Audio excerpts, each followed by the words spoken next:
Can't you see he's the man? Let me hear you applaud. He's more than a man. He's a time travel god. If you think it's really gonna end them free at the end, you're fucking wrong. If you think you can switch, you fucking suck my fucking cock. Because when he's Kang, he's also known the conqueror. If you really think it's gone, if you really think it's gone, if you really think it's gone, you're fucking wrong. He is going to kick the Avengers' ass. And you know his name is fucking Kang. Kang, the conqueror, baby. Thank you, everyone, for listening to this mediocre song, and welcome to the new Shadow Cancel episode. This time, we're gonna. Oh my god! I can't believe I fucking did that. Oh my god. Okay, so basically, Shadow Cancel episode 12 is Kang going to be replaced, and of course, my song, fuck no. But anyway, I'm your host, like always, Laura Shadows, and this is my co-council members. Please introduce yourself, for Christ's sake. Film Review Central here. Hello, thank you very much for having me back on the Shadow Council, our fearless leader, and thank you very much for you guys checking out the live stream. It's going to be fun. TK, all I have to say is Mephisto forever. Fuck off. Oh, please, the rumors be true that in Agatha, the Coven, whatever the title is, please let introduce Mephisto so we can all live peacefully in this realm right here, right now. Oh my God! Please bring in Mephisto. Even if you bring in Sacha Baron Cohen, I'll be fine as Mephisto. I'll be fine. We've been on live for 2 minutes. We've had a Mephisto comment and a song. That is, oh god, I'm the only normal one here. I really am. If you can actually call that a song, oh my god. A rap. Let's go with that. A jingle. Kind of. A jingle. A jingle. Anyway, so basically, this is going to be a Kang / Dr. Doom discussion of all the rumors and stories that we heard, alongside the news about the writer who's going to do the Kang Dynasty and Secret Wars. So, before I start giving my own opinions, I want to hear your opinions, guys, about like if even though now it's kind of unlikely, but what would be your personal opinion if eventually, for example, Marvel Studios decided to replace Kang and introduce Dr. Doom as the multiverse main villain? Like, what would be your opinions?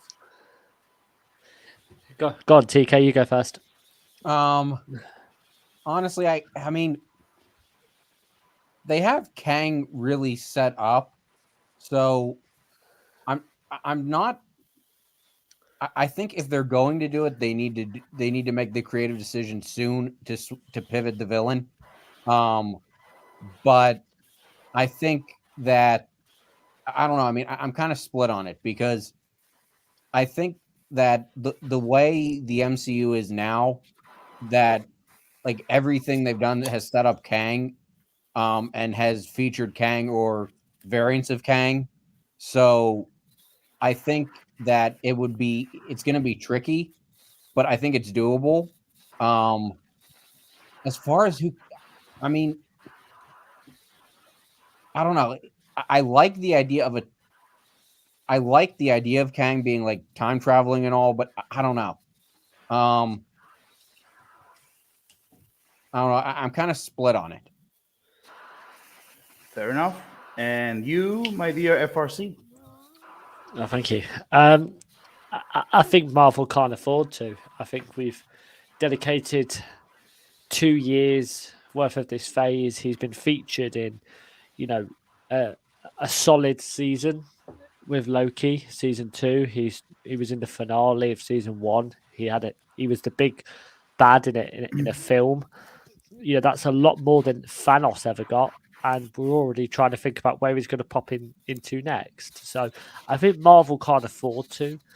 They've set him up enough, and I think this idea of replacing Kang after giving him so much screen time, so much opportunity, for me, Kang isn't working, and I'm sure that could be another discussion, later on in the stream. You just want our initial thoughts.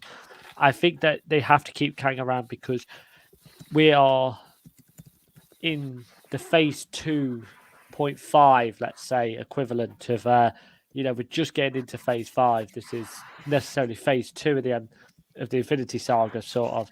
And we still don't know Kang's full powers. We don't know his possibility. I think that's got to be explored, especially with the way Loki season 2 ended. But I don't think that you can just drop the ball on him, because even though we might get Doctor Doom, and I can't wait for that. I want a great Doctor Doom. Fantastic Four, you probably won't see now until 2025, even later. We don't know what's going on with Fantastic Four yet. There's not a solid release date. So there's so many factors. But for me, Marvel, they've had a lot of L's over the last few years, and this one's going to be another one if they decide to drop the ball with Kang. Okay, I mean, both of you have really interesting points about that. Even though I will say I completely disagree. I completely agree with you. Shit. I completely agree with you. That's what you get when my tongue gets fast than my mouth. Sorry. Yeah, but basically, no, I completely agree with you because, by the way, I just want to say we do actually have a Fantastic Four release date, and it's going to be in 2025. I think, I think in May. I'm not quite sure. Also, the thing is that when it comes to Fantastic Four, the main villain is going to be Galactus. Oh, that's at least what they're saying. He's going to be the main villain. Although personally, I will say this: I know Galactus battled the Fantastic Four before, but honestly, I always thought. I mean, just my thought when it comes to Fantastic Four. Just to be quick. I always thought Galactus is more like a Avengers level villain, not for the Fantastic Four. So I felt like it's a little bit of a wrong choice for that. I mean, I would have used for someone like the Wizard or El Diablo or Psycho Man or even the Controller. Like I would use like some of those, or even Mole Man, even though I know a lot of people find him ridiculous, but like I would use those kind of villains, or even the basically the Rumpelstiltskin of Marvel, which is the Impossible Man. Like I would even use him for the Fantastic Four villain. I thought like Galactus is kind of like a funny choice for them, but like okay, that's fine. And again, even if they choose Javier Bardem as Galactus, I'll have no complaints because he's a great actor. Anyway, going back to Kang, I totally agree with you guys. Like I think like if they try to drop off Kang right now after everything they teased, like I mean they teased his appearance all the way from Loki season 1, with He Who Remains, who is like one of his variants basically, and all that build up and everything, I think it would be just simply wasted because just simply you have Kang, you have He Who Remains, you have Victor Timely, you have the Council of Kangs, which is Immortus, Scarlet Centurion, and Rama-Tut, who are like 3 most notorious versions of Kang in the Marvel comics. And basically, like everything, and basically, like even in the Quantum Mania, you have like bits and pieces there that are teasing the Kang Dynasty Avengers movie, So it basically be all wasted, And I mean, one of the reasons why I think they wanted to replace him is because a lot of people didn't actually get quite a big impression on Kang, because a lot of people are saying, "Oh, he was defeated by Ant-Man." That's bullshit. That's nonsense. Like he's supposed to be an Avengers level villain. And he was defeated by basically ants. And I mean, I wouldn't necessarily say he was beaten. I would say because the thing is, also he basically beat the shit out of Ant-Man. He beat the shit out of him. Of course, and also, but I just want to say, how the hell can you try to resist all that army of ants? How can you resist that? Like you could try to resist with a shield as much as you can, but eventually they will get over you. So I mean, anyone could be swallowed by ants. At that point. It just wasn't a great start. Like that was my biggest thing, is that like in the first Avengers film, even if you didn't know who Thanos was, and I'm not a big comic book reader, I didn't watch the first Avengers in the cinema. I was too young. But I watched that first one, and at the end, the general impression of Thanos, when he turns around and he's got that big grin, he's in space, you're like, oh God, like something's coming. And they teased at him in such a great way. Yes, I agree. The performances I've seen from Jonathan Majors as Kang has been brilliant. He was he really brought home Loki season 1, which I thought was great. He was the best part of Ant-Man 3, and he was, Victor Timely was one of the best, parts of Loki season 2. He always put a smile on my face.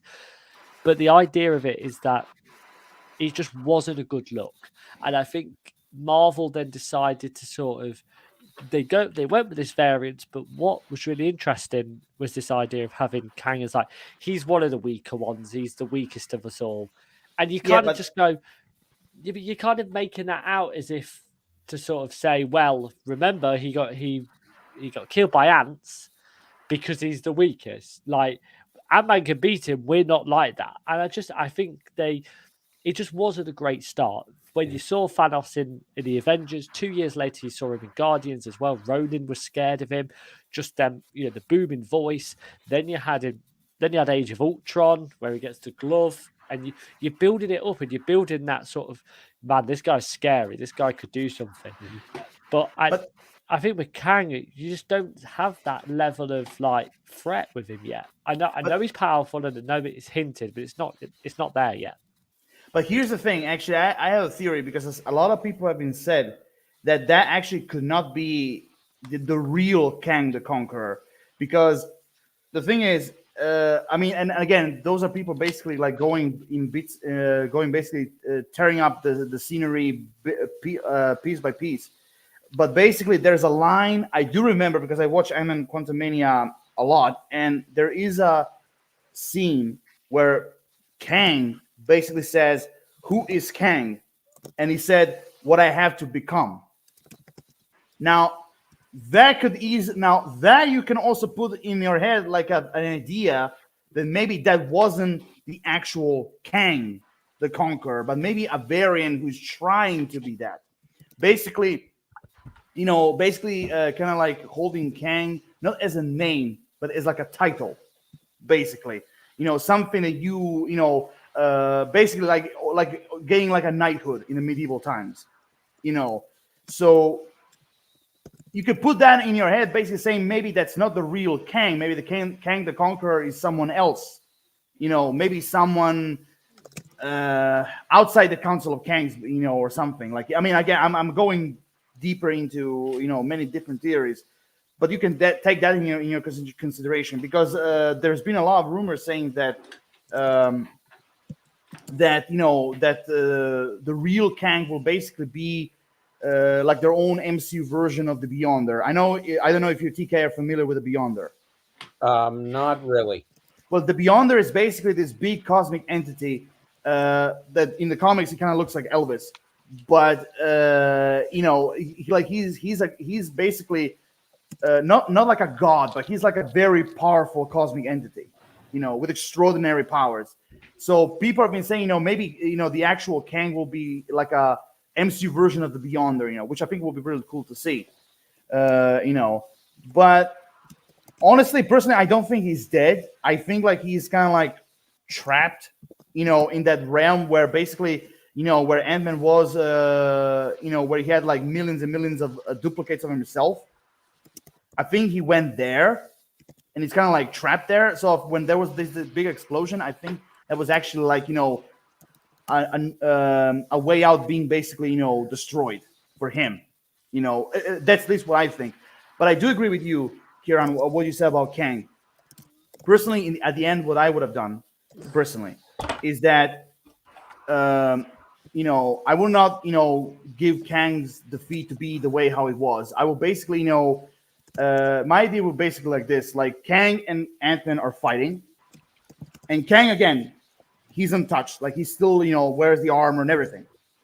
He's trying to, Ant-Man is trying to beat him, but but Kang is basically beating his ass, like every single time, like basically literally showing him he's out of his league, and he's like almost close to death. So where viewers think like, oh my god, he's gonna kill Ant-Man, but what you can actually do, what they could have done, is like basically Wasp came in, makes a distraction, tries to drag Ant-Man back into the world, and basically seconds before Kang could go in, so he's still kind of like trapped in the quantum realm, with his army and everything, and basically, we can continue is trying to make another way to get out. That's just my idea, how I would have done it. To me, I think they should have killed Ant-Man. That's how I look at it, because for two reasons. I think Ant-Man's role in the MCU is shortening. I think this idea of probably building up his daughter Cassie as the new Ant-Man, or in the Young Avengers, which I know is a separate conversation, but I do think she's also got other people there. I think it gives that movie a really poignant ending and really celebrates it. A lot of people were predicting that Ant-Man was going to die in that film. I think you're just keeping him around, and I'm intrigued to see that. Obviously, there's a reason, but I think if you were going to kill him off, I think it would have a nice end to that and give this film a really poignant ending, but also makes this idea of Kang be, even if he was trapped, even if your idea is true, I think killing Ant-Man as well in the process sort of kills two birds with one stone. I think you make Kang more scary. You think to yourself, wow, okay, because I think what that film did, which really annoyed me and frustrated me, was yes, he was beating Ant-Man to a pulse. You're like, okay, this is where Ant-Man's going to die now. He mentioned as well about, oh, you're one of the Avengers. Have I killed you before? Like that line, you're just like, oh God, here we go. If he killed Ant-Man in that time, it sort of confirms it. I think they tried to build him so much, and then the drop off was so steep. It was like being up on top of a Mount Everest and then falling down straight away. Here's the thing. That was my biggest problem with it. Yeah, but here's the thing. I heard stories about the original script of Ant-Man and the Wasp: Quantumania, and it was actually supposed to be much more darker than what we actually had. Like in the actual original script, from what I heard, is that Kang actually killed Ant-Man, and like in a very brutal way. Like he killed him. And but here's the thing, what I would have done when it comes to Ant-Man, if you want to basically have Ant-Man to have this glorious death, basically, it shouldn't be being killed by Kang. I think it should be in a way that, like, how can I put this? Involves, locking the portal so Kang cannot get out. Mm-hmm. Like either setting some kind of explosion or something, and that basically kills him. Not like Kang himself. Like, yes, Kang's beat him up. Like I said, he could beat him up, like, basically almost being dead. But with his last breath, basically, he tries to, like, how can I put? Okay, let me put it this way. He tries to detonate, the portal, basically, or the gadget that is opening the portal. Like, basically, he's trying to detonate it, and he blows up the entire, like, station lab, basically. And the last thing you see is, like, all the rubble, fire, and everything. But from the smoke, you see Kang floating with his shield. Like, nothing happened to him. Like, not even a scratch. And the last thing you don't see the body. You see the broken helmet. I think like that would have been more effective, at least for me. And you end up with some kind of like badass soundtrack. I think, like, you can have viewers in tears. Well, my thing with Kang, you two have both said this, I think. FRC said this, or sort of. I'm just going to build on it a little bit. The thing with Kang, for me, and why he was good in Ant-Man, but why I don't think is really working, is because Thanos you threaded, like, very, very, very gently. Like, you had him, like, sprinkled out, and, like, it kind of, like, he was kind of like the man behind the curtain. And I feel like Kang, they're, like, just, like, giving us in, like, these TV shows and these movies, and they're not really, like, making him like this, like, all-powerful person behind the scenes. I think, like, I'm sorry, I was just going to say, I think that what they should have done, at least that's for me, what they should have done is, I think they should have started with the variants of Kang. Yeah. I think they should have started, like, again, the He Who Remains, Victor Timely, Immortus, Ramatat, Scarlet Centurion, and many others. Like, even basically that was actually in the comics, but basically there was another variant that was basically a copy, which was basically like a crossover between Kang and Miss Marvel. They could have given us even something like that. Basically, through the variants, you build up Kang. Yeah. Basically.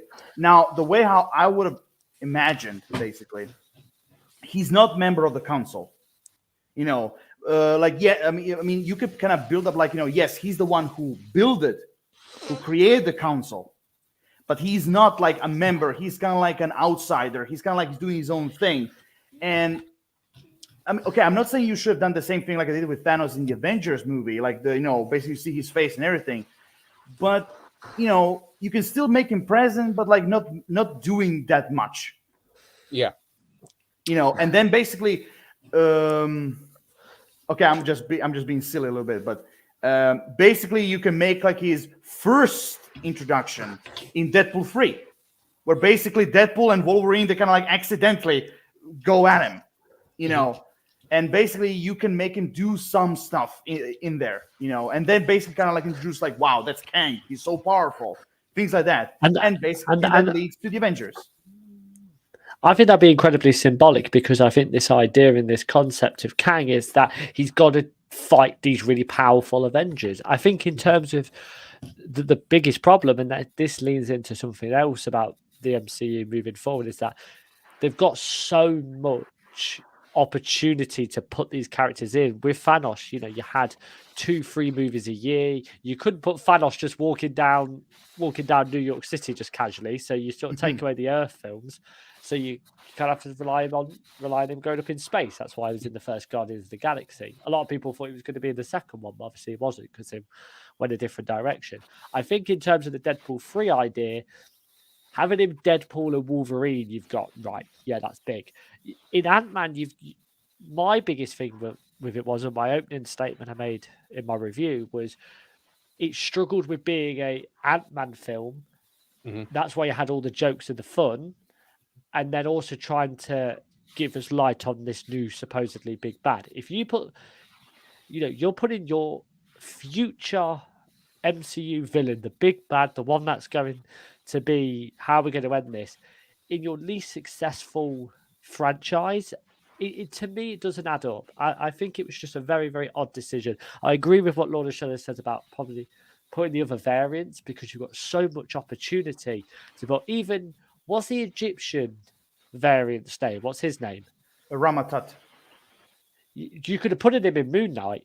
I think that would have been an interesting idea, to kind of see how you could put just link the Kang variants into the shows. You kind of go, this guy just keeps popping up, and who is this guy? Who's the actual one? There's so many ways they could have done it, and I think but here's the thing. Let's put it that way. That's saying that somehow Moon Knight is involved with Rama-Tut. Okay, now you have to remember the Council of Kangs is like basically outside time. Their hideout is somewhere, outside time, outside everything. So here's the thing: if you try to connect Rama-Tut with Moon Knight, there's one problem. Like, how would you connect Rama-Tut with I forget the name, the crocodile deity and Arthur Horror? Like, how would you connect him with them? It's very difficult. Because also he comes from another universe. I wasn't saying it in the sense of like, oh, you've got to do that. I think it was just the general themes and the ideas. Is that that show was incredibly Egyptian? That one, I just think that was probably a bad example on my part. I apologize, but like, it's okay.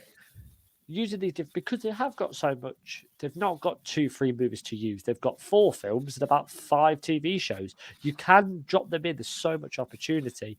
Why are we putting your big bad in Ant-Man? I mean, the first Ant-Man was after Age of Ultron. I've enjoyed the Ant-Man movies. They could have only made Ant-Man and the Wasp. That was the only film they could possibly have made after Infinity War, because you basically had him, Hawkeye, and Captain Marvel. That was basically it. So I don't know. I always feel like they've been used as placeholders. So to put your big bad in the third film, I just think it was a really, really odd decision overall. Well, and the weirdest part about that too, which I didn't even think about till you mentioned it, FRC, was I feel like they put not only did they put their big bad in that movie, but then I'm gonna botch this word. The juxtaposition of him with MODOK in the movie kind of also like Oh. I don't know that I feel like Kang was great in that movie, but I feel like it took away from Kang a little bit having like this big like Avengers level threat and then having MODOK flying around. That kind of I don't know. That didn't work for me because those two clashed. Also, can I say one thing? Yeah. Also, for me personally, okay, I don't mind Darren being MODOK. I don't really mind that. But here's what I would have done. I would have actually made him more scary. Like, for example, when he was like all crushed, like, basically into a big head. What I would have done like a Phantom of the Opera thing, where basically he's like very deformed. Like something like in the comics, but a little bit more uglier. That's why he's basically hiding behind the mask. Because even though MODOK is a villain that you cannot take seriously, honestly, because he's very ridiculous. He's a big floating head, but at least in a way, that way you kind of like make him like I said, like a Phantom of the Opera, which is like a tragic, psychotic, mad scientist villain in a way, And also, I would have added what. I was just going to say about MODOK, the fact that like I watched it with a couple of friends, and one of the friends brought his girlfriend, and she's a casual Marvel watcher, and she enjoys it. When MODOK came on the screen for the first time, she was literally like, "Wow, like he's scary," and then I just went, "You just wait, he's not scary. Like he's going to be used as a joke," and then he was, and then she went, "Oh." Like, if you kept him in that mask, I think you could have done a lot with it. Like you said, you could have made him deformed, psychotic. That could have worked so much better because they contradicted each other. Yeah, but imagine if you give him a deformed face, like, okay, like there's a reason why he's wearing the mask because he's deformed. When, for example, like, oh, I want to see his face. I want to see his face. I want to see his face. And then basically he removes the mask, and he's like, put it back on, put it back on, put it back on. Like, to make it a little more scarier, in a way, like, in a way. But also here's another idea. How you could have made Ant-Man and the Wasp: Quantumania a little bit better. For example, one of the great scenes, instead of being Loki season 2 thing, you could have made, like, for example, MODOK being fucked up, but he's like still alive. And basically Kang comes to him and he tries to revive him somehow, and kind of like in a very Darth Sidious, mole kind of thing, where basically he's like, "Do not worry, like I'm not gonna let you die. I have other uses for you," or something. And basically in his hand, he has like Ant-Man's like gadgets, and like and also bits and pieces of the radar, which also opened the portal. And basically he wants MODOK to build it. In a way, that also another like teaser for like for him to escape.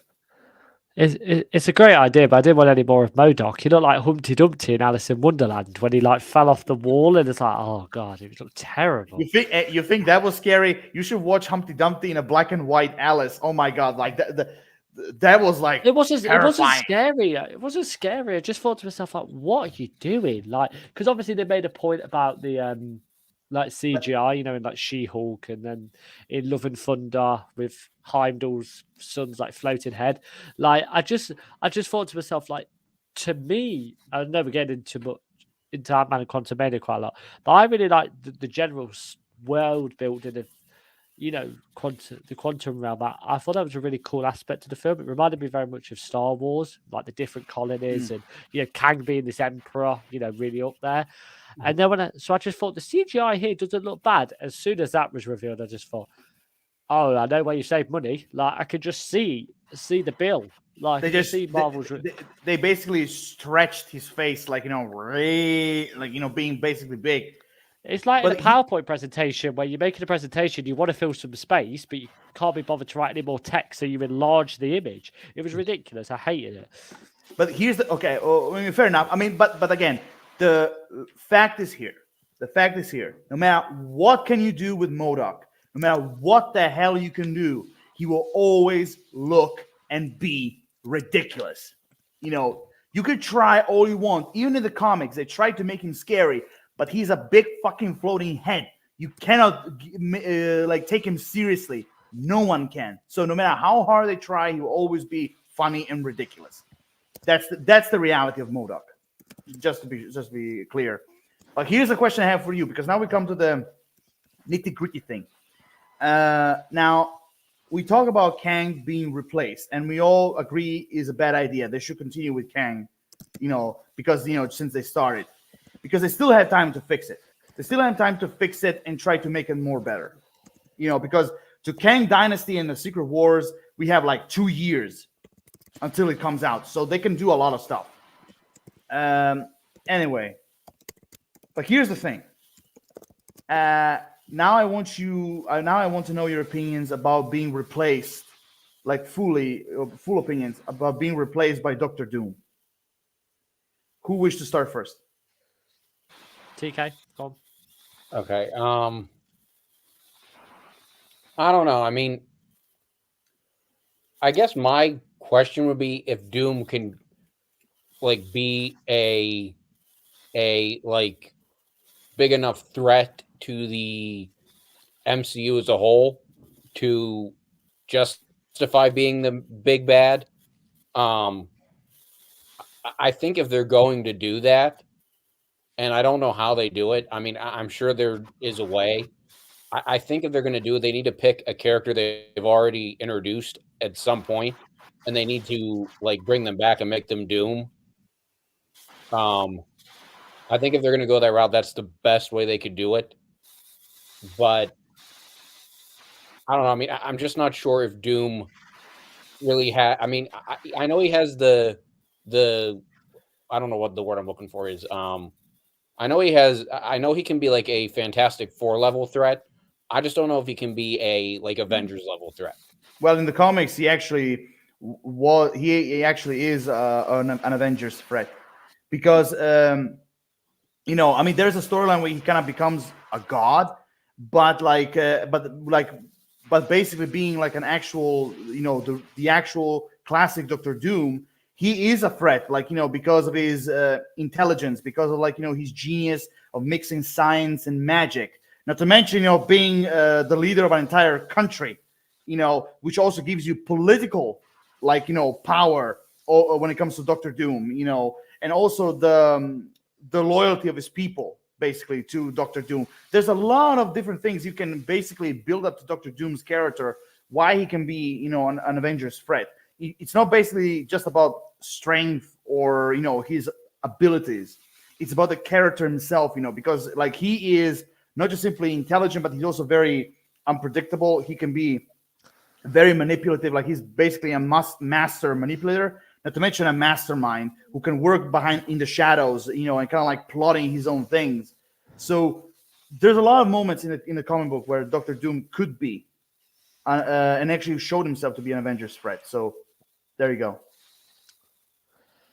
Sorry, TK, were you finished? Have you got anything to say? That just made me think it's not. If it weren't Doom who were the big bad, the person I could see more being the big bad would be they ought to introduce Norman Osborn. Yeah, but even still, you can push Norman Osborn, because they should have introduced him somehow in the Spider-Man trilogy, from either Homecoming or No Way Home or Far From Home. Yeah, thank you. Far From Home. They should have introduced him somehow in the trilogy. Then you can build up to the Green Goblin thing, because if you just push him out of nowhere, he's the main bad guy, it's kind of difficult to do that, because you can introduce a villain by force. I mean, I will go into details in my own opinions, but I want to let you guys finish your own opinions. That is a good point. I don't know. I'm kind of split on Doom. I mean, I do like the idea. I do kind of like the idea. I like the character. I don't know. I'm split on him. Fair enough. FRC? I think it's massively pivotal to the casting process, pivotal to whether Doctor Doom works in the Fantastic Four.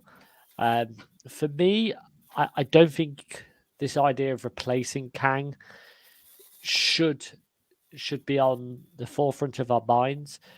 Mainly because I think, as we said, Doctor Doom can potentially work in the shadows, and I think could be the transition the same way that I think Thanos almost sort of was the link between the Avengers and the Guardians. Obviously, with Guardians, with Gamora, and then that's how Guardians and the Avengers got together. Thanos was that common enemy. I think Doctor Doom's got to do something to become the transitional period, or Fantastic Four saying this guy's is also very dangerous as well, the same way that sort of Kang is. For me, it comes down to the big thing, the fact that we've got a movie simply titled The Kang Dynasty. Thanos didn't. Infinity War was not called Avengers Thanos War or War Against Thanos. Like, we've got his name in the title, and I think that's the biggest question mark I have, was that you can't take this character away when you've already announced that this is what you're going to do with it. I think Doctor Doom has always worked. By the way, in the Fantastic Four movies we've had, the first two with Chris Evans in, I think Doctor Doom in that one is actually quite good. I think he's not too bad. I think this idea of him playing in the shadows, working in it, sort of not becoming the real threat until they need to switch on and realize. He kind of reminds me of John Cryer in the Arrowverse when he played Lex Luthor. When they did Crisis, he wasn't the big villain, but you'd always sort of could see that he was doing stuff. He was stirring the pot. He had the book, which I'm not sure about the terminology, but he always had the book where he could travel between worlds, and he was doing something alongside the bigger threat going on. I think Doctor Doom could do that. Personally, I don't think Doctor Doom should replace Kang, mainly because they put so much investment into Kang already. And at the moment, Doctor Doom is just a name massively associated with Fantastic Four. Kang has got a TV show, a movie. He's got the name of an Avengers film. There's so much pressure on Kang at the moment. I don't think that then him saying he's going to play second fiddle to Doctor Doom. Do you remember who he is? Yeah, brilliant. I just don't think that's going to work. I think there's place for both of them if Doctor Doom just does what he does best and work in the shadows and could really be a threat and make that transition of Fantastic Four and Avengers working together. Plus, we don't even have an Avengers team at the moment. Yes, we have young Avengers. Yeah, they're odd. There's some odd few. But at the moment, you're sort of looking at it and going, who can face these big villains? They'll do it in time, obviously, but it's all about making sure that Avengers have enough people to face Kang and Kang Dynasty, because that one's coming before Secret Wars, if I'm not mistaken. Yeah. So they've got a lot to do. Yeah. Okay. Both your opinions are actually, they have really good points. And I will also add this. Thank you. Is that a compliment from you? My God. Yes, of course it is. Unlike some, toxic Avengers, no pun intended, the movie. Very nice. Yeah, very good. Unlike some toxic Avengers, again, no pun intended, the movie. I can be very diplomatic. Okay. And civilized. So So like I said, you both have really good points, and I do agree with everything you said. But I will also add this, and I tried to explain before. That's why I wanted to wait until basically I come when it comes to Doctor Doom thing. When I'm just saying this right now in general, when you have a main villain in a story, or even an overarching villain, a villain that basically your story is leading to, kind of. The main point is still the same. You have to create a build-up to this villain. You can't just simply push him out of nowhere, like boom, there he is, like with no explanation, And that's why I'm saying with Doctor Doom, if they actually, even right now, he's unlikely now. But if they kept this plan to replace Kang with Doctor Doom, it would have been rushed. They would have dropped him in the MCU out of nowhere without build up or anything. Because you have to remember, before Chadwick Boseman sadly passed away, Doctor Doom was supposed to, God rest his soul, like long live the king. But I will say this, like when Black Panther 2 was announced, when Chadwick Boseman was alive, Doctor Doom was supposed to appear in that movie. He was supposed to appear, but now after he passed away, like everything changed. Everything. That movie was completely different. So the point is, if they kept the Doctor Doom thing from Black Panther 2, then you can kind of get you can kind of explain okay, so we build him, so we have started to build him from that movie, and then basically piece by piece, he's the main bad guy. But if you drop him out of nowhere after everything you did with Kang, like for example, just an example, like he's the leader of the Council of Kangs, or he's like a variant of Kang from another universe, or something, like, again, that's all rushed. They would have been all rushed. They would have been they would just simply drop it out of nowhere in your face, basically, like basically dropping a cake in your face without you even knowing, and that basically, my opinion, why Doctor Doom is replacing with, Kang with Doctor Doom is a bad idea, because, you need time to build him up. And I thought, like, which we talked about, you mentioned that a few seconds ago, Avengers Secret Wars. In the actual comic book, Avengers Secret Wars, Doctor Doom played a very major role in that.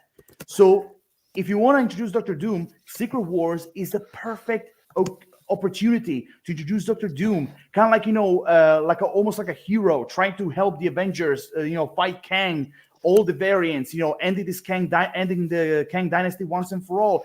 And then you have you can put like a crate scene where basically you see Doctor Doom having his own plans, his own secret agenda, evil agenda.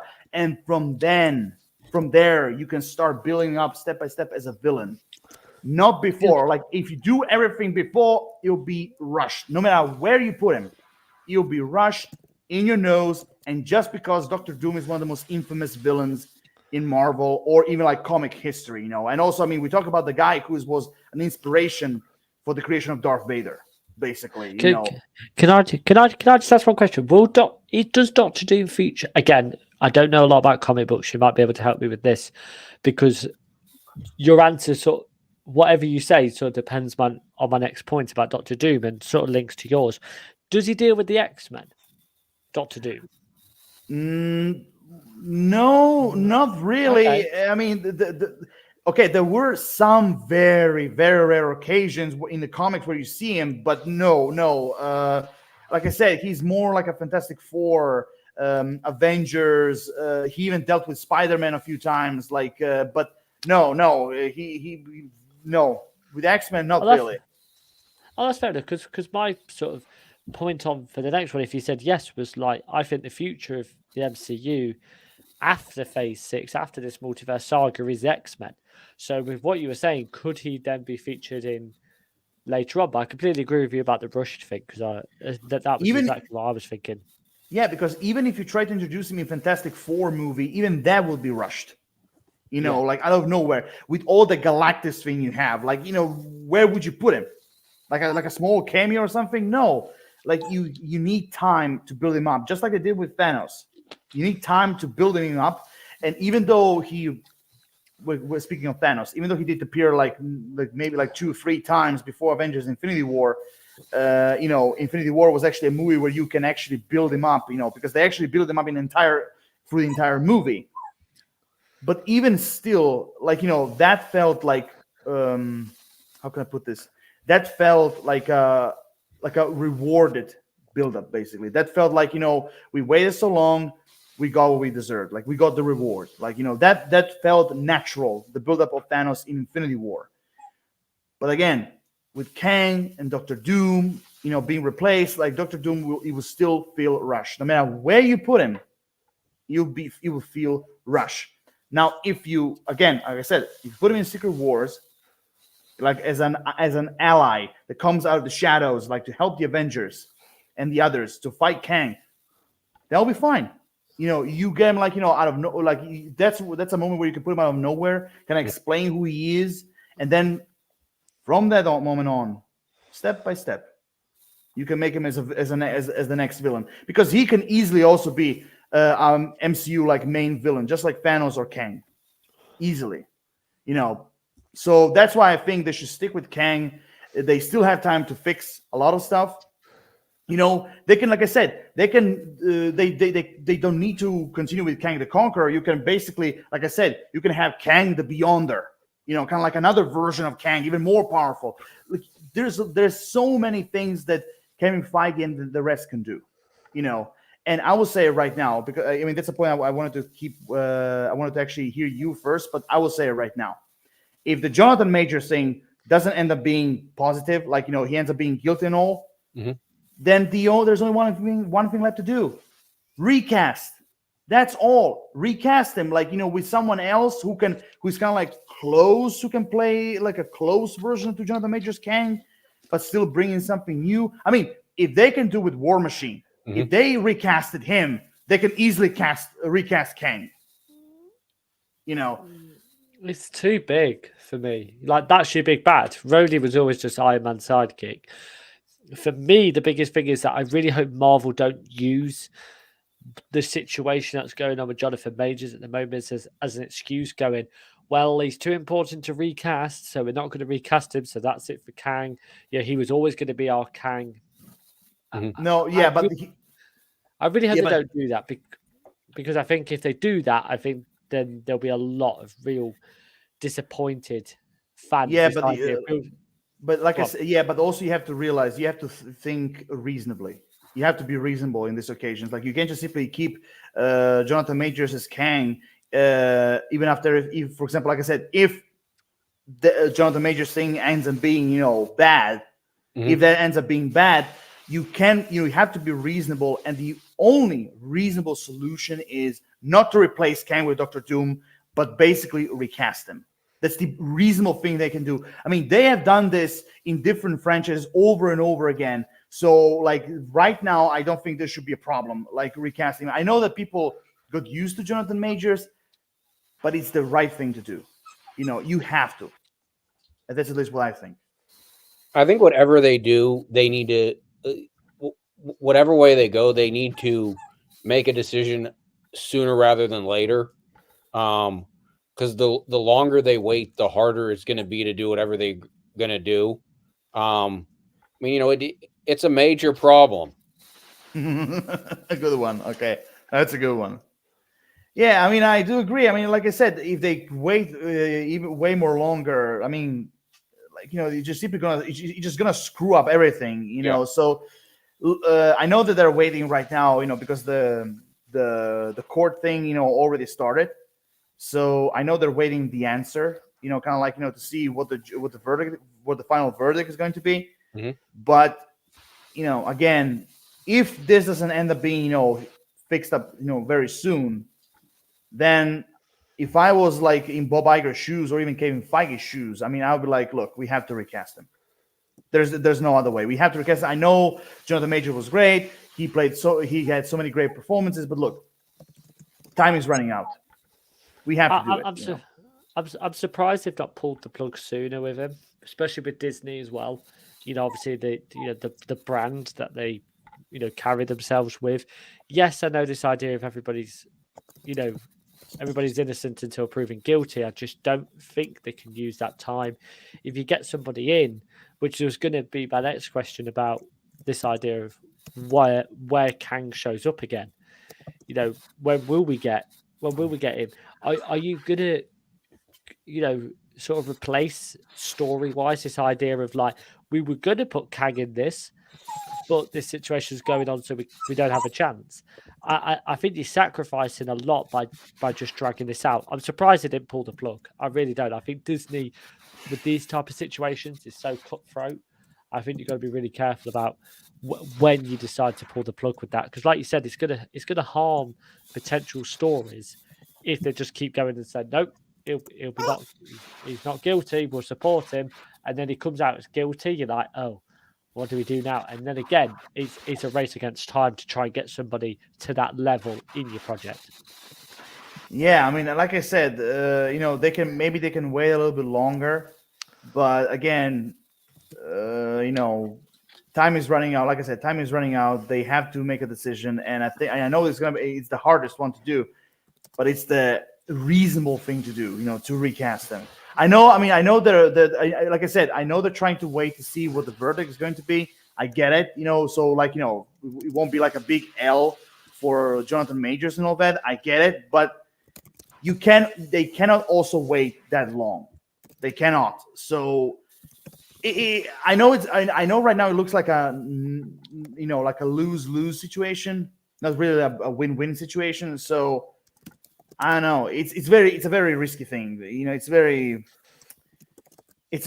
risky thing. Right now where they're standing. But again, because I mean, there's some stories saying that even like I said, Kang or like one of these variants was supposed to appear in Deadpool 3.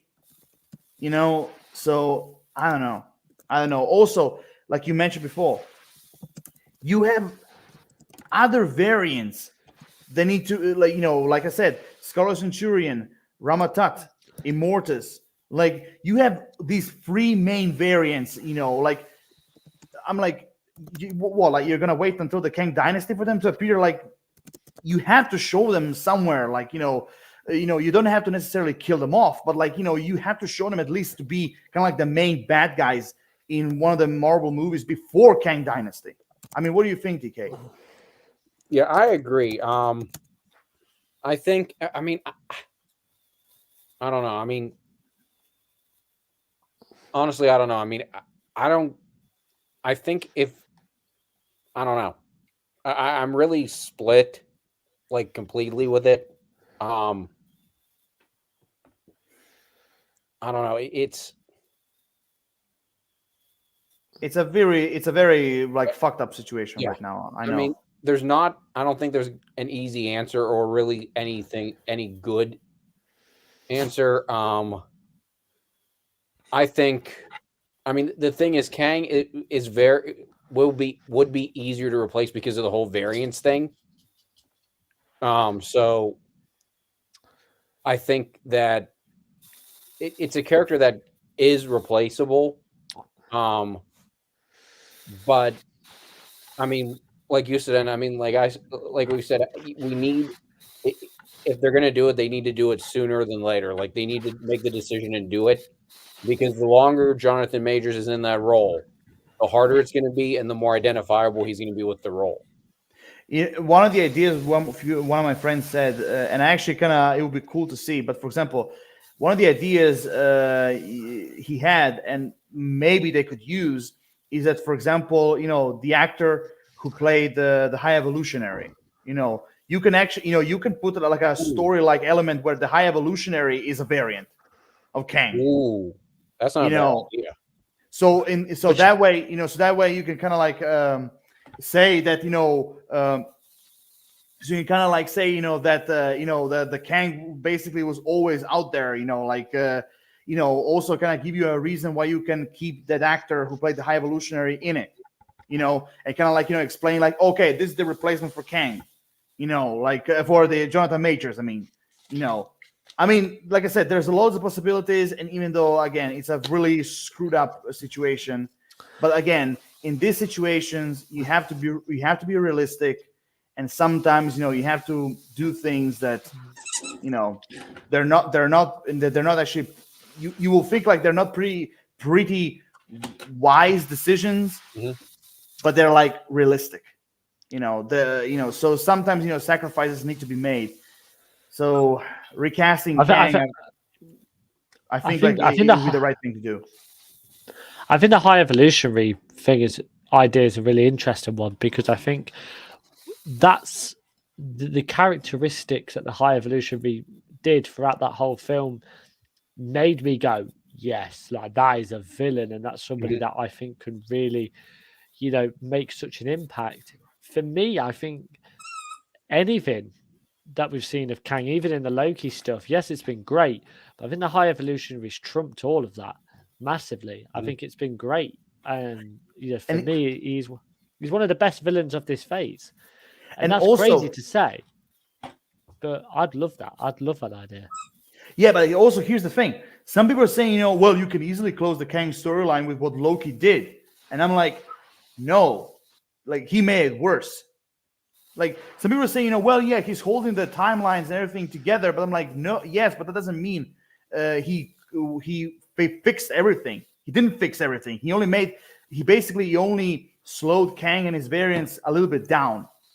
That's it. Like, he didn't like close all the portals, like all the dimensions and everything, because like He Who Remains said, his variants are already out there, doing crazy shit. And even though some people are saying, well, that's it, like Mobius said, on 616, there was a Kang variant, who doing some crazy shit, which I think was the Kang the Conqueror in Ant-Man. But basically giving you an excuse, like now the TVA is hunting down the variants, like off screen, really? Like, you're gonna do that? I'm like, come on. Like it's the lamest thing you can do. Like, you can't, like I said, you have this amazing like villain variants. Like I said again, Immortus, Scarlet Centurion, Ramatat. You have those three amazing variants of Kang that you can use, and you're gonna say you're gonna eliminate them off screen? I'm like, come on. It's ridiculous. I think you, because the whole point of the TVA now, in terms of an establishment, is because they want to get rid of all these Kang variants. It's far too big to just go, all Kang variants are gone, and you're like, hey, hang on a minute. Like, we've seen an end credit scene of all of them. I think chuck that as a TV show. That would be entertaining to watch. Like a TVA show, probably not a movie, because then it gets quite repetitive, and then you're like, well, we've had one big bad, then one. If you have a Kang variant an episode, I think that could have really worked. That could really work as a TV show for me. Look, I'm not saying that look, they can show like the TVA, kind of like hunting down, and they actually captured or killed some of the Kang variants. You can show that, but not like all of them, not the big ones. You can't. I mean, first of all, I just want to say, Immortus, Ramatat, and Scarlet Centurion are not like some variants you can just simply puff, huff and puff, and they're gone. You can. They're extremely powerful, and I think like if you have Mobius or other members of the TVA going after them, they'll be the ones to get killed, not the variants, and again, and also here's another thing you can do. There's another Kang variant, version of Kang in the comics. He's called Iron Lad, who's basically an Iron Man version of Kang, and he's a hero. He's a superhero. You can basically, you can introduce a version of Kang being a superhero, who is basically Iron Lad, and which is also another key that opens up, a build up to the Kang Dynasty or Secret Wars. There's so much stuff you can do, but again, it's all centered around the verdict of the court. What they're going to do with Majors. But again, my personal opinion, I know for a lot of people it's going to be hurtful, but they cannot wait much longer. They have to recast him. If you try to replace him with Dr. Doom, that is also a big mistake, and we will crumble down like this. I know a lot of people. I know a lot of us, even myself, would love to see Dr. Doom in the MCU. Who wouldn't? But it has to be earned, not rushed. And if they do that, it's a big mistake. So scrapping Kang, big L on Marvel Studios. And if they try to wait a little bit longer, that's another big L for them. So that's why it's like a no-win situation right now. But they have to be reasonable. Yeah, absolutely agree. I think by the way, Jonathan Majors is a fantastic actor, so I don't think that if he decides, if the ultimatum is that he isn't guilty and he comes back, but Marvel decide to let him, or Disney decide to let him go, I do personally think that it won't be bad for him. I just think Marvel have got to put themselves forward. They've got to put their franchise forward, because it's like a roller coaster at the moment with the Marvel properties. Look at this year.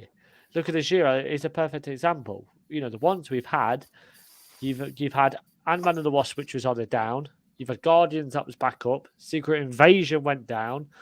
Loki went up, and then the Marvels have slightly In the middle. dropped. It was in the middle. Yeah, it's kind of Yeah. it's in the middle, but it's just been an up and down roller coaster. What are you going to do next? Marvel have got to make some really big decisions. I really liked Loki. I thought Loki season 2 was one of the single-handedly the best season of MCU in my opinion. I enjoyed the Marvels for what it was, but with the way Loki ended, with the way the Marvels as well, with the way that ended, this is the time to push on now. We've had celebrations of the Infinity Saga characters. We've introduced some necessary people, you know, Shang-Chi, Moon Knight, Eternals. You know, we've introduced some people. Let's get it going now. Let's get it moving. You've got so many projects and you can use so many characters in these projects. It's time to really kick on now with this multiverse saga. Loki and Doctor Strange has been the only ones that have really pushed it on. In terms of Ant-Man a little bit, but Loki, both seasons, and Doctor Strange has been the only thing that's pushed this multiverse saga along. Now it needs to be featured in every single film to properly get, this sort of world building and opportunity. Get people excited with it because there's so many questions. Yeah, because also the multiverse thing all started with Loki. I think everything started with that because multiverse was shown in Loki, Spider-Man No Way Home, Doctor Strange in Multiverse of Madness. I forgot about Spider-Man, yeah. Yeah, then now a little bit in the Marvels. Then it was shown in Loki season 2. Ant-Man and the Wasp Quantumania, they only mentioned the multiverse. Like, it wasn't fully shown. Maybe a little bit in the Council of Kang scene. But basically, the storyline is already out there, you know. And there are some YouTubers, and I was so irritated the way how they easily said it. Like, you know, well, we had a little bit of multiverse. Now we can close that gap. I'm like, are you fucking nuts? I'm like, all this buildup would be for nothing if you close the story right now. Like sometimes some people, the way how they're saying, I'm like, are those guys like really that stupid or just pretending? You know, like you can close a gap to a storyline that you create this amazing buildup. You can, you know. So, and also, one of the problems I had with the MCU, and again, I'm always trying to find positive, not the negative. But one of the negative things I believe, which I think for Marvel is a problem now, is that the problem I think is the biggest one is that they introduced so many characters that basically that how can I put this? Yeah, they introduced so many characters that, you know, that basically it is difficult to find a place how to connect them. You know, like for example, Moon Knight, you kind of see it as basically being his own thing.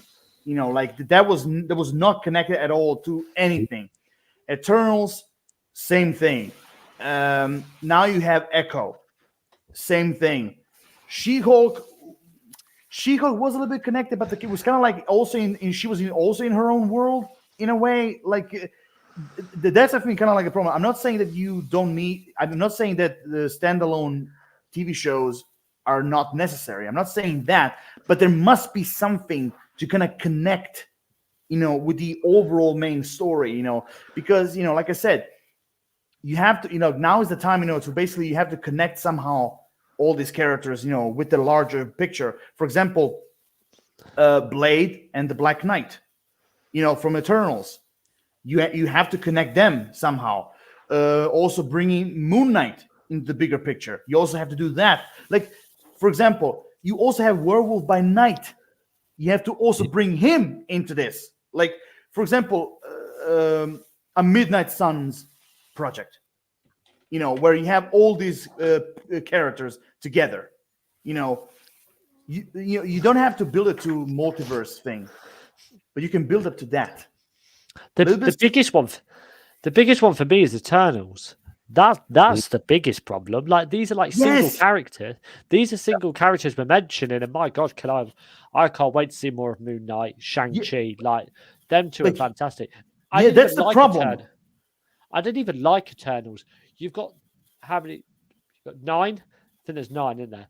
No, 8. There's got to be 8 in there. Icarus and Salma Hayek's character. I can't remember the name. 8. There's 8. 8 characters. You've got 8 and Harry Styles. Great. Can't wait to see Harry Styles against Kang. That's going to be ridiculous. Like, no, all jokes aside, like 8 Eternals we built up in that movie. There's a hand coming out of the earth. Nobody's mentioned that. When has that been mentioned? Literally, Now, somebody's hand is like that. If that now was in the world, now one of that'd the be pros. mayhem. Okay, here's the thing. Like the biggest problem I have with the Eternals is how the hell are you going to connect that with the multiverse thing? How are you going to connect it with that? Because Eternals. Here's the thing: when you have Eternals in a story, like that means that something cosmic is going to happen. I mean, when you have a actual celestial, coming in and say, "I'm going to make my own opinions and make my own judgment," and then I basically come back. And I will see if I will destroy the earth or not. And I'm like, that's a big fucking thing. That's a big story event. How are you going to connect that with the multiverse? Like it's mad. It's really that part. I will agree. Even though I liked Eternals, it wasn't great. It was okay for me, just okay. But there was so much in it. I was like, how the hell are you going to connect it with everything that's going on right now? Like, how are you going to do that? However, the only pro thing I will give it is that it's going to be somehow connected in the Thunderbolts. Somehow. Somehow. But again, there's big questions. This is one of the greatest frustrations I've had with every Marvel show, every Marvel film, is that every single time I watch it, I've still got about 10 or 50. I go in with about 100 questions. I come out with only about 75. And that's the thing, is that their world is so big. I'm going to make the link, and I know a lot of people might go, really? What? Elseworlds. DC have done that right with the way they introduced it. Was Elseworlds having doing all these films, celebrating all these great stories. Yeah. Elseworlds gives you the opportunity to kind of go, I'm going to put you in. They're basically telling fans off. If we turn around and go, how are you going to link Eternals to Shang-Chi? No, because we put Eternals in this world, Shang-Chi in this world. So don't link them because they're in completely different worlds. If you did that, the way that they're going to do it in DC, it tells stories and makes stories to focus, individual stuff. That's the biggest thing. To me, the people are getting wrapped up in this whole big thing about how things will link, how things will make sense. Where can we see this character again? If you introduce them in Elseworlds, if you make that be prominent, I think you could really, really get some really great stories. And then you could come out and go, that was a great comic book movie. Not, that was a mediocre MCU movie, because where the hell are we going to see these again? How the hell are they going to put it actually what I think they should have done? I think after Avengers Endgame, after the Infinity Saga was done, what they should have done, I think they should have taken a year or 2 years off to basically postpone the MCU movies and everything. And basically release something like for example, WandaVision or Moon Knight or something, like to have something in the for the viewers to still enjoy until Kevin Feige and the rest try to organize a great plan for the next saga. I think that's what they should have done. I think release something small, to kind of give them like a new appetite. But for the big thing, I think they should have taken some time off and try to organize themselves. How are we going to do this? Where we're going to go after the Infinity Saga? What other possibilities could be? I mean, what do you think, TK? I don't know. I mean, here's the thing. I feel like for me, the show, what really for me captures, and actually, I don't know if this would be really tricky. I mean, because I don't even know if it's canon, but Go ahead. the show for me that has done the best with the multiverse and connecting it and like sort of connecting the characters in the show is What If. Oh, And yeah, yeah. I mean it's an it's an animated show. So I mean that I don't know how canon it is for the MCU at large, It's not. but I feel like that's sort of it's funny sort of that like right now I think the thing that's doing presenting their big concept the best is an animated show. The thing is that actually, what if is a very questionable thing because some people consider it canon and some people are not consider it canon. I think like the people who considered what if canon is because of the appearance of Captain Carter in Doctor Strange Multiverse of Madness. Yeah. That's the problem why like some people consider this show to be canon, even though personally I don't consider You it to had be the canon. eye. You had the third eye. Doctor Okay. Strange. Okay. I will admit there were some elements that we got from the what if thing. Yeah. I get it, but again, I still don't think it's canon. I think it was kind of like a special project they decided to do. You know, kind of like I think because I was under that impression until I watched it, and then I watched certain elements because that came out, and then very conveniently the Doctor Strange 2 trailer came out. What I think is going to happen is I think if they decide to make a link between the what if content in season 2 to some of their other projects, they're going to release a trailer because the idea with the eye, I think, was featured in one of the trailers, and you're like, okay, so we've just seen that in What If. To me, What If season 2, the stories they're going to tell, none of them. They seem like celebrations rather than linking into other stuff.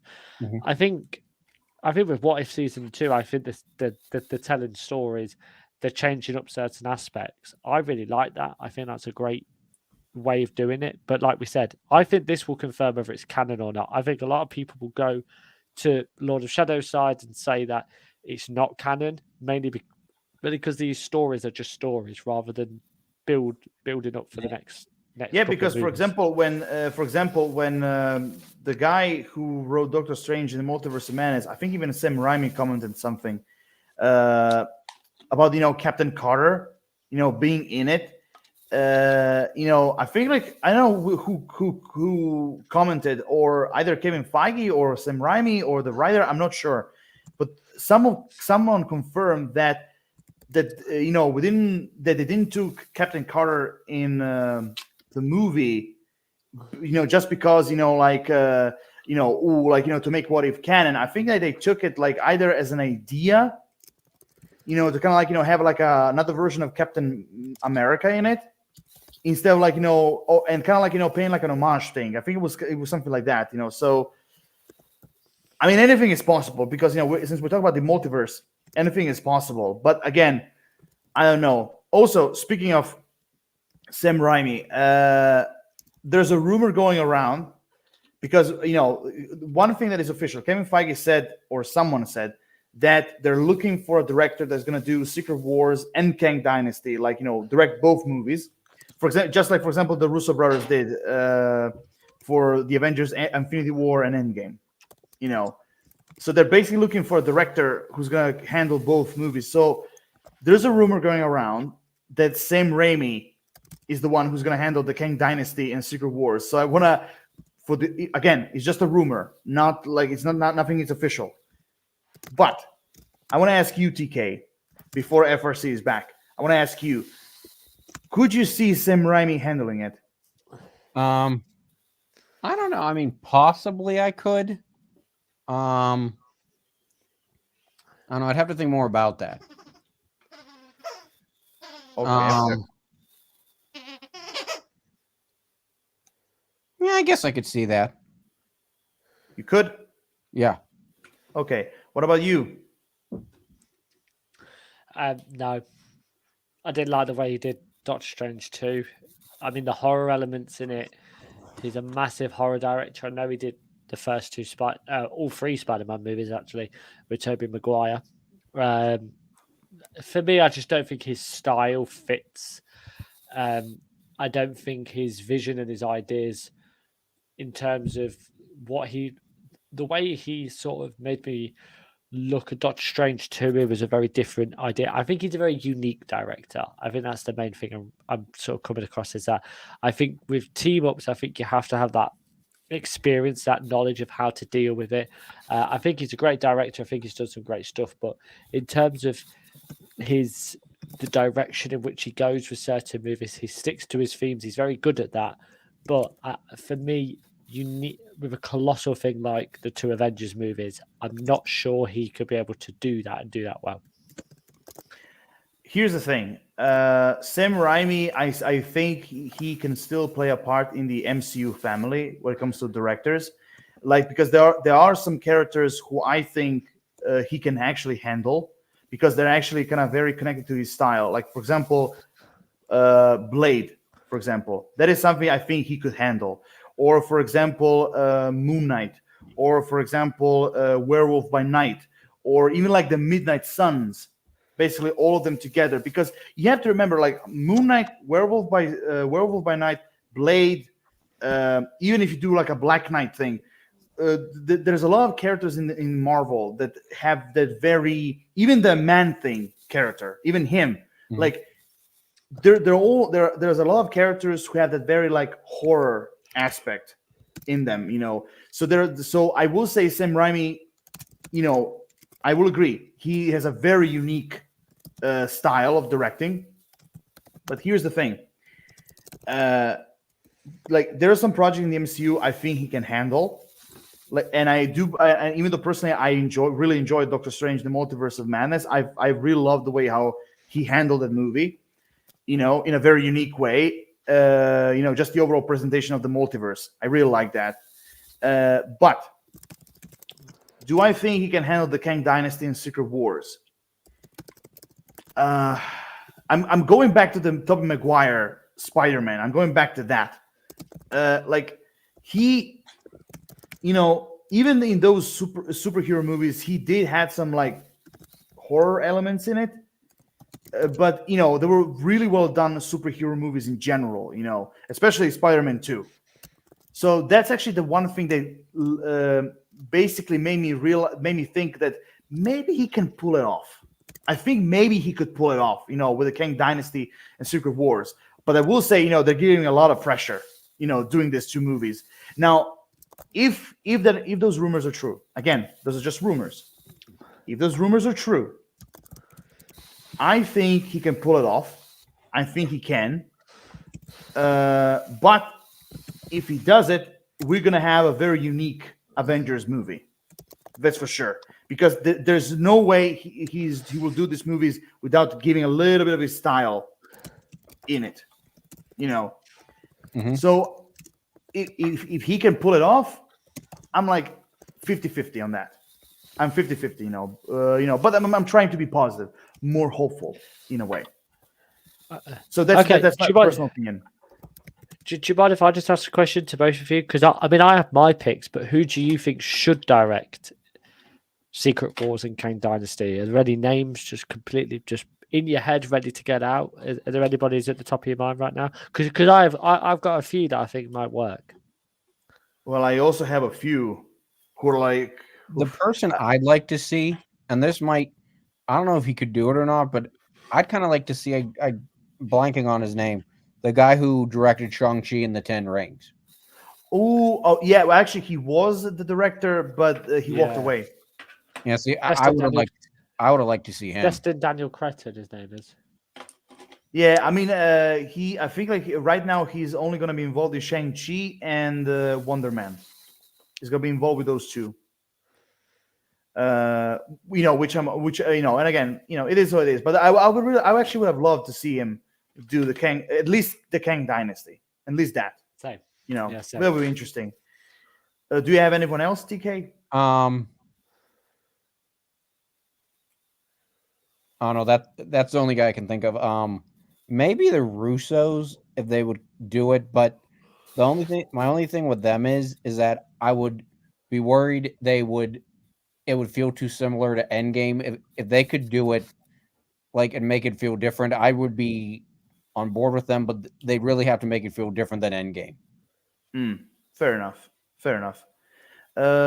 Let's go with you, FRC. Thank you. My main picks are two directors who did by the name of Justin Benson and Aaron Moorhead. I had to write their names down so I can remember them. They did Loki season 2. They directed a few episodes of that, and they also did Moon Knight as well. I think Loki season, as I've mentioned previous times, not only in this live stream today, but also in my Loki season 2 review. Loki as a character, Loki as a show has had the most control over multiverse, the Kang variants and the different things we've seen, and also this idea of making the multiverse feel like it's insanely possible, and the ideas. I really liked Moon Knight as well as the show, so I think they've come off of 2 really successful shows. What they could do with a movie is a big thing, but having that understanding and that awareness of all the elements that we're going to have in Secret Wars and Kang Dynasty, I think they could be really, really positive names. I think as well, I didn't know who the Russo brothers were. I didn't know who Joss Whedon was as well. They do take their chances on directors. And I do think that they have the opportunity to do that again with these two, really put them in the spotlight. The two names that I think could really work, but whether they'll do that because of their high status now, I'm really blanking on the names, but the guys who did Everything Everywhere All at Once, that was a fantastic film. That was George Miller. No, wait, no. Sorry. No. I'm confusing.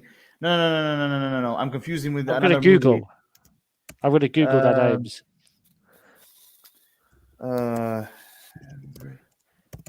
Okay. Daniel Kwan. Sorry, that was my Google going off there. Daniel Kwan and Daniel Scheinert. Oh yeah. The Daniel Kwan and those two. Them two, like they're Oscar winning as well. They've worked with the multiverse stuff with arguably one of the best films last year. Obviously, Oscar winning as well. They did Swiss Army Man as well in 2016, which was a great film with Daniel Radcliffe in it. So, I mean, they've got potential. I mean, Marvel's never really focused on like big Oscar contenders. I don't think they've got any upcoming projects. So, I think having them two as well would be good. So, I think a pair would be good. But my main thing would be some that are relevant to the MCU, got proof of success, and also these guys who are big names. For me, I think that could really work very well. Now, I will say all the directors you just mentioned are really great choices. I will agree. But here's the thing. When it comes to movies like The Avengers, like I said, the Kang Dynasty and the Secret Wars in this case, now you have to remember those movies are going to be huge, like on a very big, gigantic scale. So the thing is, I always think like you need directors that they can tell a good story, but also who can make a really big, grand scale movie. When it comes to like battles, fights, and things like that. Because there's gonna be let me put it this way: we're gonna have like fights going everywhere. So. Like again, I think like that they should need directors who can do a great story, but also at the same time, they can do a movie that is like on a big scale when it comes to, like I said, conflicts, battles, and all that. Who can show that on the screen? I mean, do you guys get my point? Yeah. Okay. So yeah. Okay, so I have two directors in mind. Now, again, those are big shots, and I don't think they will accept it. Maybe one of them would. But they're big shots, and again it's a long shot if they will accept it. One is George Miller. I think like he will do an amazing job, George Miller, and the other one I don't think you guys will agree. Peter Jackson. I don't know. I'm torn on that. The world would be good. Like the expansive world and the world he focuses on would be good. Because the thing is, both of them are great when it comes to storytelling, world building, and also like grand scale fights. Both of them. I'm trying to think. What did I believe you guys watched the Mad Max movies. Yeah. Yeah. So George Miller is like for me personally is one of the greatest directors that ever lives. I think this guy is a genius, and the thing is, you also have to remember George Miller also wanted to do a Justice League movie. He wanted to do a Justice League movie. And the ideas that he had, I was like, oh my god, I really wish that we would have seen that like on the big screen. So I think. And also you have to like right now. I know he's gonna go promoting Furiosa, who is like a Mad Max Fury Road prequel thing. That looks so good. I can't wait. Oh yeah, definitely. That looks really good. But also here's the thing. I mean, okay, the Kang Dynasty and Secret Wars. Those are movies that are gonna need a lot of CGI. That's for sure. But if you get George Miller, I can bet you anything you want that he will do. He will try to find some ideas to use more like less CGI and more like actual effects. Yeah, that would be good. Yeah. So again, I think those are long shots, and I know there's gonna be people who will disagree with me, but I think like George Miller and Peter Jackson, I think can also do this, and I think they'll be also interested into doing a thing like this. What about Quentin Tarantino? His 10th film. Oh, that'll be wicked. Like, imagine that. Oh, my 10th film is Avengers. Like, whoa. Listen. The only franchise Quentin Tarantino can do is Deadpool. And that would be unbelievable. That would be $1 billion. I believe. I will tell you. I think Ryan Reynolds and Quentin Tarantino. I think they will actually be really good friends and partners. Yeah. Deadpool 4, give us Deadpool 4. That would be unbelievable. I can't. Yeah, that's just blown my mind. But also you have to realize, speaking of Deadpool, right now everything is like on Deadpool's back when it comes to the multiverse thing. Everything is on him right now because what? If they drop the ball with Deadpool 3, I'm not sure how Marvel's going to pick themselves back up. The director, the Ryan Reynolds is working with I don't think they're gonna do anything wrong. I think they're gonna have a hit, because and also you have to remember Ryan Reynolds, like he's handling Deadpool like that was basically his baby. He's handling the character like so well, So I don't. So basically, if you have the director and Ryan Reynolds teaming up, I don't think there's gonna be anything wrong. Good. Yeah. Yeah. So, and also here, and one more thing, this news is actually fresh for like a few days. We, the Kang Dynasty and Secret Wars, we got a writer who is basically the guy behind Loki and who wrote Doctor Strange in the Multiverse of Madness. Now, Malcolm Waldrop, I think that's his name. Let me just see. Let me just check to see. Yeah, Michael Waldron. Yeah, if I'm pronouncing correctly, Michael Waldron. That's the guy, they chose to be the writer of the Kang Dynasty and Secret Wars, which also makes me realize that maybe they're not gonna eliminate the Kang thing after all. But I want to ask you guys, because again, I know that you, especially Kieran, you'll be split. But again, it's the guy who wrote and handled Loki and who also wrote Doctor Strange Multiverse of Madness. So I know you're going to be split on this one. So I'm going to start with TK on this one first. What do you think as a writer, like when it comes to this particular writer, what do you think? Like, do you think the Kang Dynasty and Secret Wars are in good hands? Yeah, I think probably. I mean, I think for any writer, it would be I think it's going to be a task for any writer, but I think this writer's probably the best. but I mean, I really think it would. I mean, it would be a task for any writer to do. I mean, but so I mean, anyone they choose, I think would have like a very, very high bar to reach. But I mean, I think this guy probably is up to it. Okay, fair enough.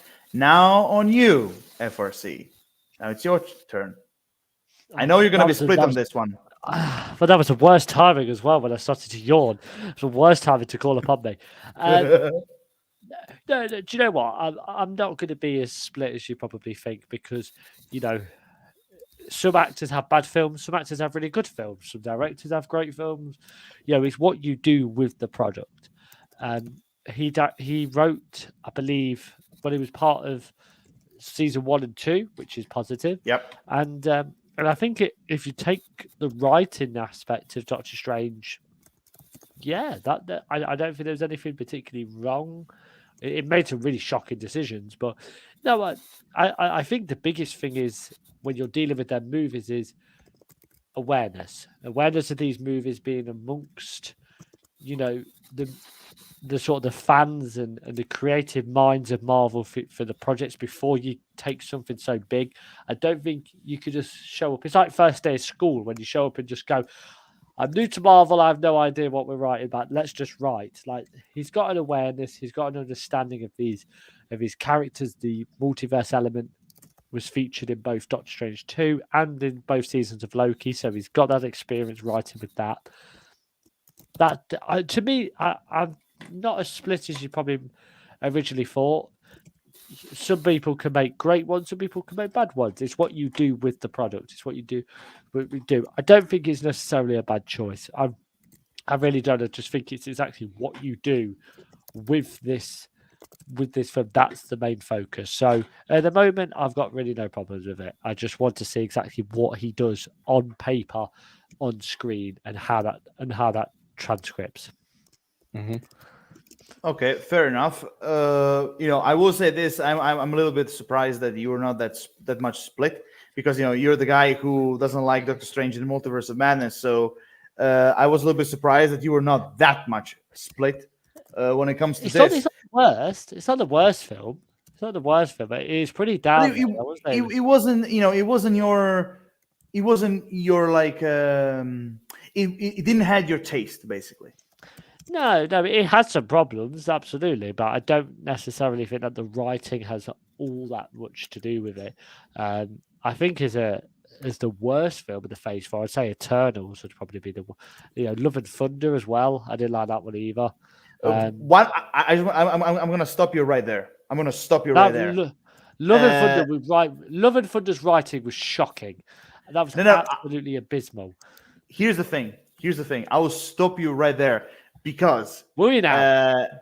Yes, mute me. Because do you want me to mute myself? I'm just going to mute myself. I got because Doctor Strange in the Multiverse of Madness is definitely above Love and Thunder and Eternals. Above. I've just agreed with you. Because Doctor Strange in the Multiverse of Madness is, and I'm really hating, when I'm, talking bad about Taika Waititi, as a director and everything, or even Deborah Chow. But I just want to say this right now.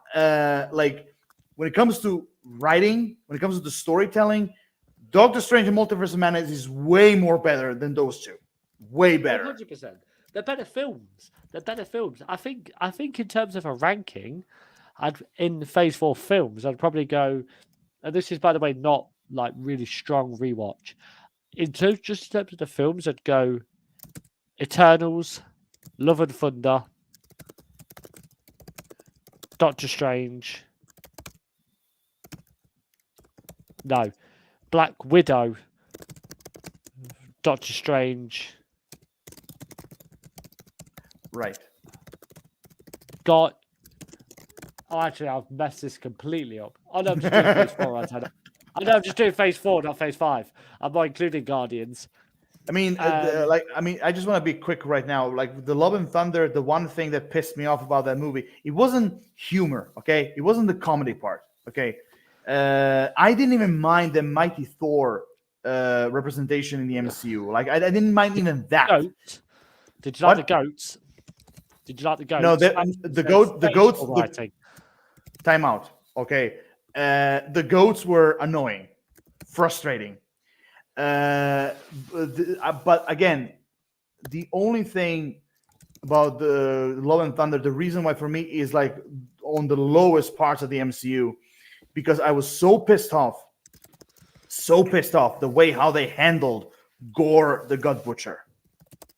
I mean, you had fucking Christian Bale playing Gore the God Butcher. You could have had the best villain performance ever in Gore the God Butcher. You had the greatest opponent for Thor, because in the original Thor comic book run, like Gore was like described as one of the most deadliest, one of the most strongest, powerful, threatening opponents that Thor himself has ever faced. And for like, even I will say this, I even went as far as saying I'm okay with his design, even though in the comic books he looked way different. But I was okay with his design, but the way how they handled him, I was like, "Are you fucking kidding me?" The only films in this multiverse saga that you could really put there as top tier films, I'd put Black Panther up there. I know that's an unpopular opinion. I did like Black Panther a lot more than other people, but I'd say Black Panther, Wakanda Forever, Shang-Chi, Spider-Man, and Guardians. That's it. All the other ones I think were terrible. I think they were really, really poor. And then I think in terms of TV shows, you got to put Moon Knight, both seasons of Loki, and WandaVision. That's it. I don't see any other. You know what? There's one MCU TV show that a lot of people are not mentioning, but I still worth of recognition because I still think it's a great show. The Falcon and the Winter Soldier. I think it had its problems for me. Okay, fair enough. But for me personally, I liked it. Yes, it was grounded, but I really liked it, and also it was really great to see Daniel Bruhl back as Zemo. Yeah, that was good. It was really... Did you put that above Miss Marvel? Because you were raving about Miss Marvel before we started. Like I said, I love the actress who played Miss Marvel. I thought she was spot on. She really captured the character from the comics. The story was great. I really liked her family. I will admit that. I really liked her family. The only thing I was pissed off is that I didn't like the villain. The villain was that was the weakest point of the show. And again, another thing that pissed me off, they waited to show the costume until the last episode. And I was like, are you fucking kidding me? That filler episode as well, like that, that was a little bit odd. That was a little bit strange. Such a strange change of direction. I know which one you're talking about. I know. I get you. But overall, Miss Marvel was a great show for me. But again, there are only two things that pissed me off that made Falcon Winter Soldier a little bit above, just because of the villain thing, and they showed the costume in the last episode. That was the two things that was like, it's not above this show. It's not above. By the way, if you want to hear mine and Lord of Shadows points about filler episodes, just check out Bad Batch, Mando. Yeah. Any Star Wars reviews, just check us out because that was interesting to talk about filler episodes. Oh my god! Oh yeah, definitely. Actually, have a bottle of alcohol. We don't condone underage drinking on this channel. But if you have like a big bottle, get some shot glasses, and every time Lord of Shadows says the word filler episode, I can guarantee you'll be on the floor by the first 20 minutes. I will say this. You know what? If there is a competition between me and you, Kieran, I will say it like this. I will quote the Leprechaun: "Drink what you want, drink what you're able. If you're drinking with me, you'll be under the table." Love that. That's the next episode of the Shadow Council. If we got episode 13, that's the unlucky one, and I think we'll all be very unlucky how we'll end that one. Oh my god, TK, you're more than invited. TK, you're more than invited. You 100%. Alan, we should make it a competition. If you say spoilers more than I say Mephisto. Oh my god, I think you and I both will be drunk in like 10 minutes. But seriously, can you handle your liquor? Yeah. Me or TK? TK, but also you. Yeah. Okay, and you, Kieran? I'm quarter Irish, so let's go with it. I mean, that's. They I drink mean, the best. I should have done the leprechaun thing. I should have done it in Irish. I should have done it in an Irish dialect. Oh my god! Yeah, of course. drink That's what you want, offensive. drink what you're able. That's offensive. Oh, that is offensive. Oh, don't give me that bullshit. Okay, don't talk bollocks. Okay, there are two things in my life. I love talking Irish, and I love talking Scottish. So if you sometimes hear me talking in Irish, I just love talking in Irish. Just to let you know. Okay. Okay. All right. Yeah, Yeah. I'll remember that. I'll remember that for next time. Okay. But okay. I mean, TK, right now you actually give me an idea for like a drinking competition. Like we should choose a drink that is like my drink that I can handle, drink that you two can handle, and we can have a drinking competition. You know what you should do? I can already see the title. You could just go the Shadow Council episode 13 ? Just random. Just random as crap. Honestly, random as shit. No. Actually, the Shadow Council episode 13th question mark. What are we doing now? Where are they now? It's like and that's episode 14. So we'll all come back on episode 14 and go, where are they now? And we're just there in hospital beds with like alcohol poisoning like this. So Kang. Yeah, Kang is a great villain, and we love Mephisto. Oh. Fuck everyone who's saying that his death was stupid. Like that was the fifth year, right? That's brilliant. That's brilliant. Lord of Shadows' Irish accent and his drunken voice is exactly the same. That is brilliant. Oh my god. Yeah, also you have to be prepared because when I drink too much, I am very jolly and lots of jokes. Just you should be prepared. Oh god. I will make loads of jokes. That'd be good. This is literally like Shadow Council episode 14, Jokes Unleashed.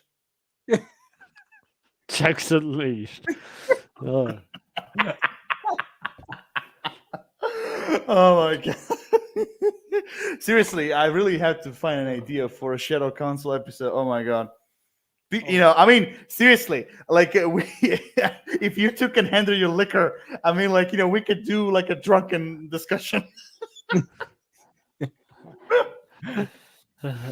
That'll be good. We have to find places, where we can drink and talk, in private. Where basically no one can hear us. Yes. Yeah. So the police doesn't come up behind us. Excuse me, sir. What are you doing? Drinking and talking bollocks.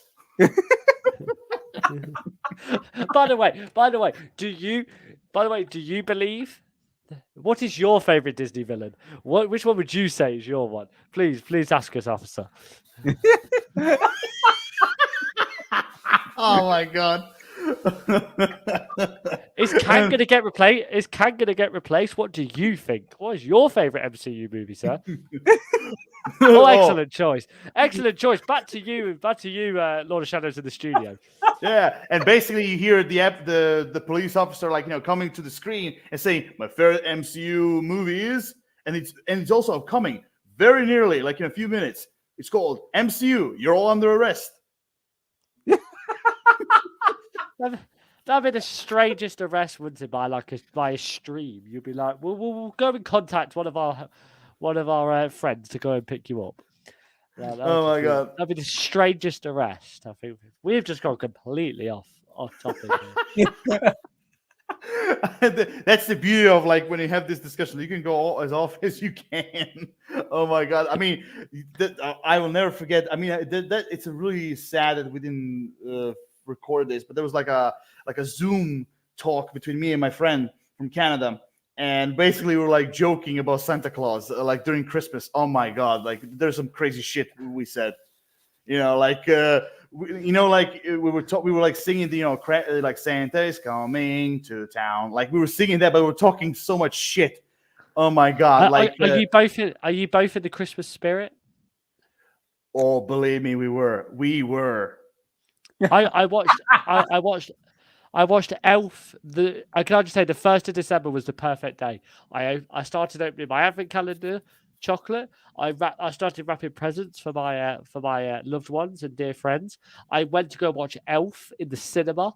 Like I'm in just the Christmas mood right now, and I just need some eggnog, and I'll be good.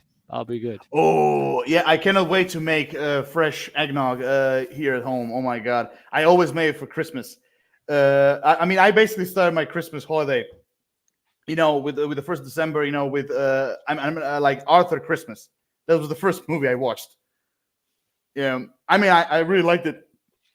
I really liked that movie. I mean, basically, like every single Christmas holiday, I always have like a charming. I always have. I always have like a Christmas holiday list of movies. It's keeping my head warm. Right, but one question: Where is your fucking beard and your elves? Well, I've kind of started to grow a beard. So it's in the process. It's not as good as yours. And elves, I can't currently speak about their whereabouts at this current time, but they're just making sure that everybody's going to have a wonderful Christmas. Oh my God! Yeah, I mean, I mean, when you have the Santa Claus hat. Oh my God! It remind me of the crazy shit we were saying on Zoom. Like we were so drunk, and basically we were saying so many crazy shit. Like for example, one of the things I remember saying, I was basically repeating from another YouTuber I heard because I really liked that line. Basically, we were talking shit about Santa Claus. We basically described Santa Claus as a master of scandals and a criminal mastermind. Basically, like we said things like, he started COVID. He wanted to have some time off, like from delivering presents. And one of the things I said was like, what was it? Oh yeah, like Twitter, Twitter went out, tried to cancel his ass, but he's Santa, so he run away kind of fast. Like basically, Santa is uncancelable right now. Anything is cancelable right now, including this show. My goodness me. Should we wrap this up before we make it even worse for ourselves? We started off having a great business chat. We brought in some politics in there.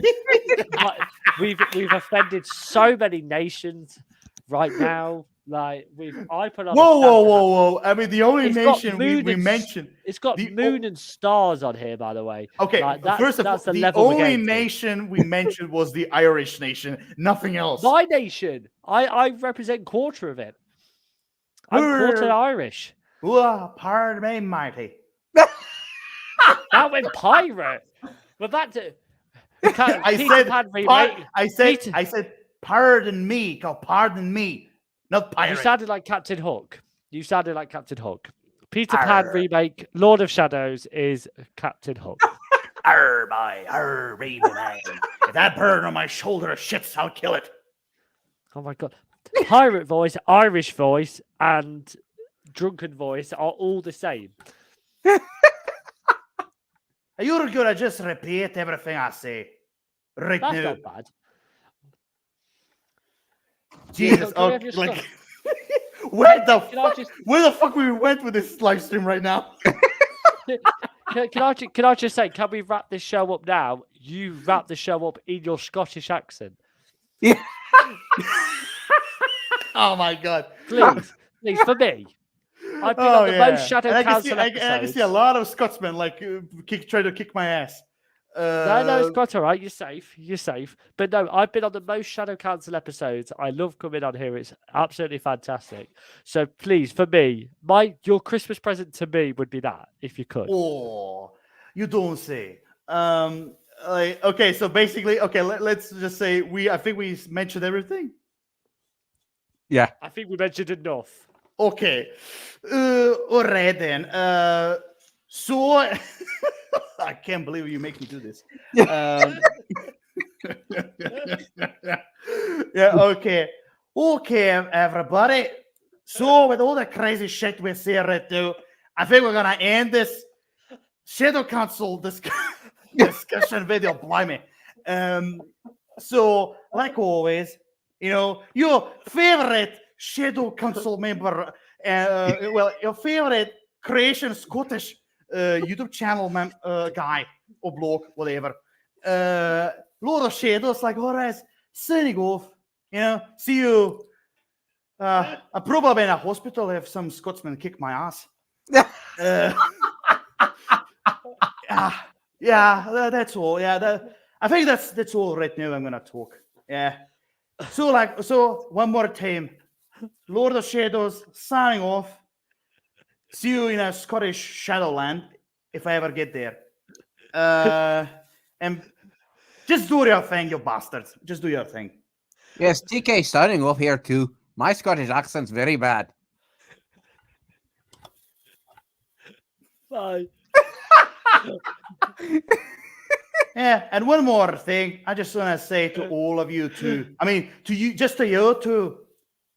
Up your haggis.